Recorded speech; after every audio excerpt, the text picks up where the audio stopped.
In this video, I will show you how to turn off Meta AI on Facebook. First, launch open the Facebook app on your device. Make sure to log into your account. Now tap on the three lines at the top left corner of your screen.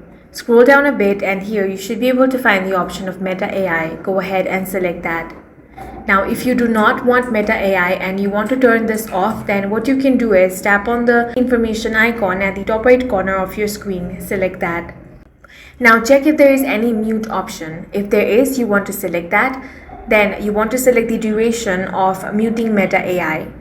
Select until I change it.